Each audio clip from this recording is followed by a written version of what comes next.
నమస్తే రమగారు. నమస్తే జయ. రమగారు, గురక అది ఎంత డిస్టర్బెన్స్ అంటే పాపం వాళ్ళకేదో సమస్య వల్ల గురకొస్తుంది, కానీ పక్కన వాళ్ళకి అట్లా ఉండదు కదా రమ్మగారు. అవును. భలే ఇబ్బంది అనిపించేస్తూ ఉంటుంది పక్కన పడుకునే వారికి. నేను ఆ మధ్య ఒకసారి విన్నానండి, అబ్రాడ్లో అనుకుంటాను, గురక వల్ల వాళ్ళ హస్బెండ్కి డివోర్స్ అప్లై చేసుకుందంట ఆ అమ్మాయి. ఇండియాలో కూడా జరుగుతున్నాయి అవి. ఓయమ్మా. ఒక తమిళ సినిమా చూసాను నేను. అమ్మాయికి గురకొస్తుంది, గురకుంది ఆ పిల్లకి. పెళ్లి సంబంధాలు, పెళ్లి చూపులకు వచ్చిన ప్రతి వాళ్ళకి చెప్తుంది నాకు కొంచెం గురకుంది అని. చాలా సంబంధాలు క్యాన్సిల్ అయిపోతాయి, వాళ్ళ అమ్మ చెప్పొద్దంటుంది. ఈ లోపల వాళ్ళ అమ్మ తాలూకు ఫ్రెండ్ కొడుకే పెళ్లి కొడుకు వస్తాడు. ఫ్రెండ్స్ ఇద్దరు ఏకమైపోతారు, ఆడవాళ్ళు ఇద్దరు, వాళ్ళ అమ్మలు ఇద్దరు. దాంతో సంబంధం కుదుర్చేసుకుంటారు. పెళ్ళి అయ్యాక తెలుస్తుంది, నిద్రపోకుండా ఉంటుంది ఆ అమ్మాయి. అదేమిటో సినిమా నాకు అసలు అర్థం కాలేదు. నిద్రపోకపోవటం ఎందుకు? అమ్మాయి గదిలో పడుకుంటే వాడు పోయి బయట పడుకోవచ్చు కదా జనాలకు తెలియకూడదు. అలా మేనేజ్ చేస్తారు, కొట్లాడుకుంటారు, దాని మీదే గొడవ పడతారు, డివోర్స్ దాకా వెళ్తారు. చివరికి దానికి కారణం గురక అనేది వాడు తెల్లవార్లు నిద్ర లేకపోవటం వల్ల అతను ఆఫీస్లో సరిగ్గా వర్కౌట్ చేయలేకపోతాడు, ఏవి సరిగ్గా చేయలేకపోతాడు. టీవీ న్యూస్ ప్రజెంటర్ ఏదో అతను ఇంటర్వ్యూలు అవి బాగా కుదరవు, గందరగోళంగా అవుతుంది. సినిమా గురక మీదే తీశారు. గురక పెట్టే వాళ్ళకి ఎంత ఇబ్బందో పక్కన ఉండే వాళ్ళకి చూడండి. ఇప్పుడు ఎన్ని రీజన్స్ చెప్పారు. ఇప్పుడు మార్నింగ్ యాక్టివ్ గా పని చేసుకోలేకపోతారు కదా, నిద్ర తెల్లవార్లు మెలకు వస్తుంటే ఇబ్బందిగా ఉంటుంది. చెవులో పత్తి పెట్టుకోవచ్చు కదా, అలాంటి ఐడియాలు వచ్చాయి నాకు. చెవులో పత్తి పెట్టుకోవచ్చు, ఏదైనా పెట్టుకోవచ్చు, లేదా కొంచెం ఒకే మంచం మీద కాకుండా కొంచెం విడివిడిగా పడుకోవచ్చు. కలిసి కాసేపు స్పెండ్ చేసినా ఎవరి దారిని వాళ్ళు వేరే వేరే గదుల్లో పడుకోవచ్చు. ఒకే గదిలో తలిపేసుకుని ఒకే మంచం మీద ఎందుకు పడుకోవాలి? అలా సినిమా కదా, ఎందుకు పడుకోవటం? ఎవరు గురకుంటే వాళ్ళు వేరే గదిలో పడుకుంటారు. ఇవి ఎలా అంటే గురకకి తెలిసి గురక పెట్టరు ఎవరు. అంతే కదా, కావాలని ఎవరు పెడతారు? సహజంగా వాళ్ళకి ఏవో ఇబ్బందులు వస్తాయి. పొట్ట ఫ్యాటీగా ఉండటం, మనుషులు లావుగా ఉండటం, పొట్ట ఉండటం, గొంతు భాగంలో ఫ్యాట్ చేరటం, జలుబు, ఓకే, ఆ తర్వాత పాస్చర్స్ సరిగ్గా లేకపోవటం, పడుకునేటప్పుడు మెడకి గాలి బాగా లోపలికి వెళ్ళకపోవటం, 10 రకాల ప్రాబ్లమ్స్ వల్ల గురకొస్తుంది. ఓకే, సన్నటి వాళ్ళకు కూడా గురక కనపడుతుంది. వీళ్ళకి లంగ్స్ తాలూకు ఇష్యూస్, ఇక శ్వాసనాళాలలో ఏదో ఇబ్బంది, ముక్కుకి గొంతుకి మధ్యలో ఉన్న గ్యాపుల్లో ఇబ్బంది, తర్వాత ఏమంటారు ఆహారం అరుగుదలకి రాకపోవటం వల్ల వాళ్ళకు కూడా నిద్ర ఉండదమ్మా, మెలకు వచ్చేస్తుంది, గొంతంతా డ్రై అయిపోతుంది. నోటితో తీస్తారు కదా గాలి, ముక్కు గాలి తీసుకునే కెపాసిటీ ఏదో తక్కువ ఉంది. ఇష్యూ ఉంటే దాన్ని అడ్రస్ చేయొచ్చు. మనకు మందులు ఉన్నాయమ్మా ఇప్పుడు. అవునవును, బోల్డన్ రకాల మందులు ఉన్నాయి. ఈ స్ట్రిప్పులు అవి ఇలా క్లిప్పులు ఎన్ని రకాలు వచ్చినాయో, బోల్డన్ అడ్వర్టైజ్ చేస్తున్నారు. అవన్నీ కాకపోతే బేసిక్ నెక్ ఎక్సర్సైజుల వల్ల కూడా గురక తగ్గుతుంది. థైరాయిడ్ వల్ల వాళ్ళకి చేసే ఎక్సర్సైజులతో కూడా గురక తగ్గుతుంది. తర్వాత మనం ఏదైనా వేసుకోవచ్చు, బోల్డన్ చేయొచ్చు దానికి. ఇప్పుడు గురక కోసం డివోర్స్ తీసుకోకర్లేదు అనుకుంటా నేనైతే. మరి అదైతే కదా, అదైతే ఫారిన్ కంట్రీస్లో ఉంటే జనాల్లో అలాంటి ఆలోచనలు ఉంటాయి, కానీ మనం సహజంగానే భరించేస్తాం. పక్కన వాళ్ళు గురక పెట్టినారు, 2 రోజులు 3 రోజులకు అలవాటు అవుతుంది. చూడు, మనం ఒక ఇళ్ళ ఇంట్లో ఉన్నాం, పక్కన రోజు ట్రాఫిక్ ఉంటుంది. ట్రాఫిక్ కొంతకాలానికి అలవాటు అయిపోతుంది. తెల్లవారుజామునే అల్లాలు అవి మోగుతుంటాయి. మసీదులు చుట్టుపక్కల ఇళ్లలో ఉంటే 5 పూట్ల నమాజులు జరుగుతాయి. తెల్లవారి పొద్దున్నే మోగుతుంది 4:05కి. అలవాటు అయిపోతుంది. మన ఇంటికి కొత్త చుట్టాలు వచ్చారనుకో, వాళ్ళు ఉలికి పడలేస్తారు, ఏమిటి ఇక్కడ ఏదో వస్తుందని. 2 రోజులు పోతే వాళ్ళకు కూడా అలవాటు అయిపోతుంది. గురక కూడా పక్క వాళ్ళకి సహజంగా అలవాటు అవుతుంది.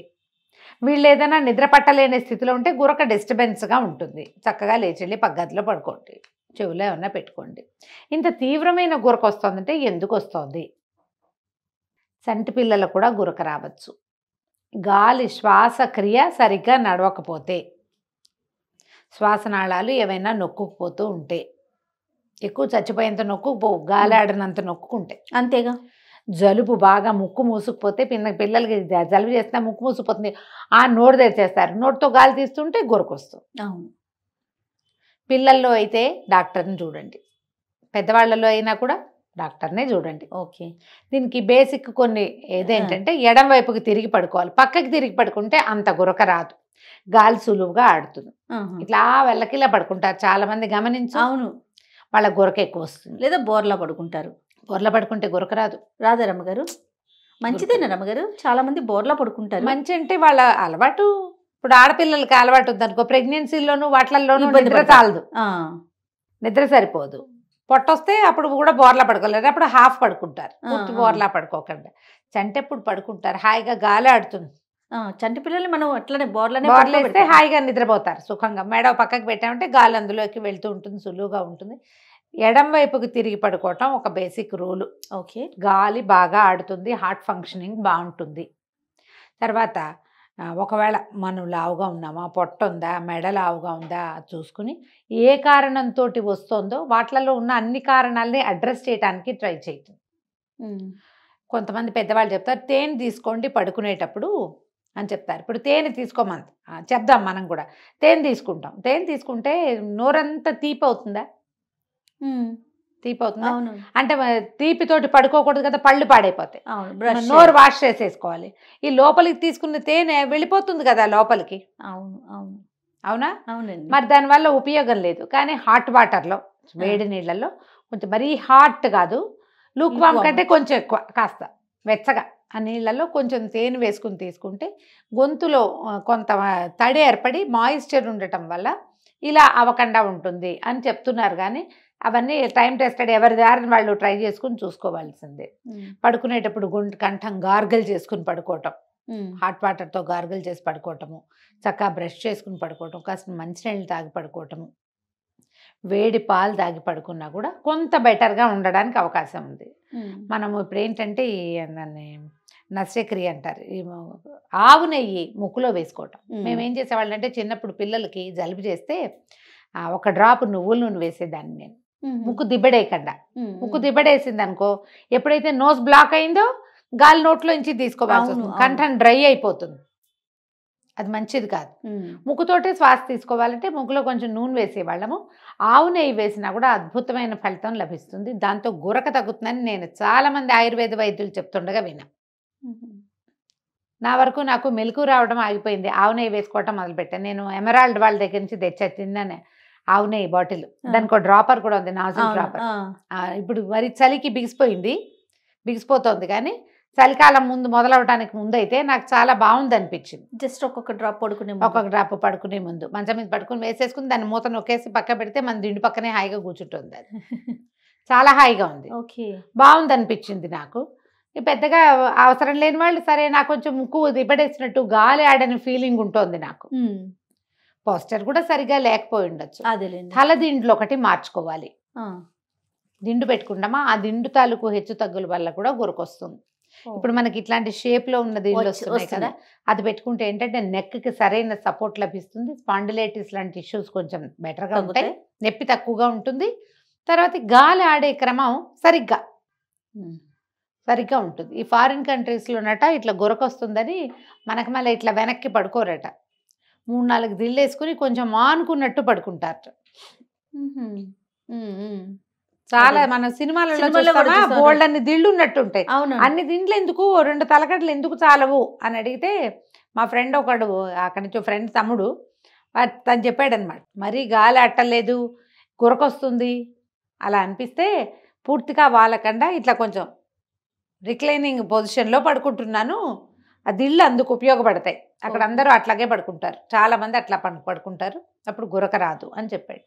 అవును కాదు తెలీదు, మనకైతే మంచం మీద ఒక దిండు ఉండటం, మనం వెలకిలా పడుకుంటేనే రిలాక్స్డ్ ఫీలింగ్ వస్తుందని భావిస్తా జయ. నేను నువ్వు చాలా పని చేస్తావా, ఒట్టిగా ఎండాకాలమో ఎప్పుడో మధ్యాహ్నం ఒక్కసారి నేల మీద పడుకుని బల్ల పరుపుగా పడుకుని కాళ్ళు చేతులు సాగదీస్తే వచ్చే సౌఖ్యం ఉంది చూడు, దాని ముందు అన్నీ దిగజోడిపోయి అంతే. ఎంత కాస్ట్లీ బెడ్ మీద కూడా ఉండదు హ్యాపీనెస్ ఉండదు. మనం నేల మీద అలా బల్లపరుపుగా, నేల మీద మంచం మీద పడుకుంటాం, అది ఎక్కువ సౌఖ్యాన్ని ఇస్తుంది, శరీర సౌఖ్యం దానివల్ల లభిస్తుంది అనుకుంటాను. ఇట్లా ఆనుకుని పడుకోవటం వల్ల ఏదో రిలాక్స్ అవుతావేమో కానీ ఒంటికి పూర్తిగా కావాల్సిన విశ్రాంతి లభించదేమో అనిపిస్తుంది. అది ఎవరి ద్వారా వాళ్ళు ట్రై చేయాల్సింది.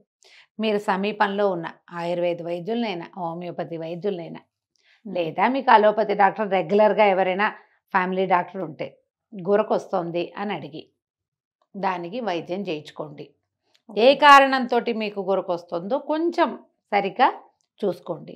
ఈ కంఠము పొట్ట వీటి వల్ల ఉన్నటువంటి ఫ్యాట్ దానికి కారణంగా ఉంటే చక్కగా ఎక్సర్సైజ్ చేయండి.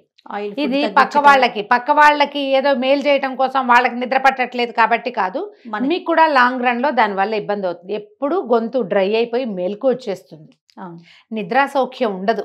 నిద్ర కొంచెం 5-6 గంటలు అట్లా కంటిన్యూస్ స్లీప్ ఉంటేనే కదా ఒంటికి మంచిది. మీకు కూడా నిద్ర పాడవుతుంది కాబట్టి దానికి ఇప్పుడు స్లీప్ మెషిన్స్ అని ఇట్లా వచ్చిన మొహానికి ఏదో మాస్క్ పెట్టుకుని పడుకోవటం, గాలి ఆడేలాగా చేయటం పాయింటే అవి. కాకపోతే ఎంతసేపు మాస్కులు పెట్టుకునే పడుకోవాలంటే ఎట్లా మీ పక్క వాళ్ళకి అది నచ్చాలిగా, అంతేగా. అది కూడా ఒక సమస్య కదా. ఎక్కడికైనా వెళ్ళినప్పుడు అప్పుడు ఇబ్బంది పడతారు కదా. ఎందుకు దీన్ని సహజంగా పోగొట్టుకోకూడదు? మనం నెక్ ఎక్సర్సైజులు చేయొచ్చు. యోగాలో మీకు కొన్ని థెరపీస్ కూడా దొరుకుతాయి. ఇది ఆ గురకను పోగొట్టుకోవటం ఎట్లా, కొన్ని ప్రత్యేకమైన ప్రాణాయామాలు కూడా గురకను పోగొట్టుకునే ఉన్నాయి. ఓకే, వీటిలలో ఏదో ఒక ట్రిక్ని దాన్ని ట్రై చేయండి. ఆడవాళ్ళకైనా మగవాళ్ళకైనా ఒక వయసు వచ్చేసరికల్లా ఆటోమేటిక్గా గురకొస్తుంది. అవును, ఏజ్ని బట్టి కూడా అవుతుంది. కొంచెం ఆయిల్ ఫుడ్స్ తగ్గించండి, రాత్రిపూట హెవీగా తినకండి, డైజెషన్ ఇష్యూస్ని హ్యాండిల్ చేసుకోండి. పిల్లల్లో గురకుంటే వాడికి ఎందుకు ఊపిరాటం లేదు అనేది పీడియాట్రిషియన్ దగ్గర థరోగా చెక్ చేయించండి. రైట్. ఓకే రమ్మ గారు, సరే, నమస్తే. నమస్తే జయ.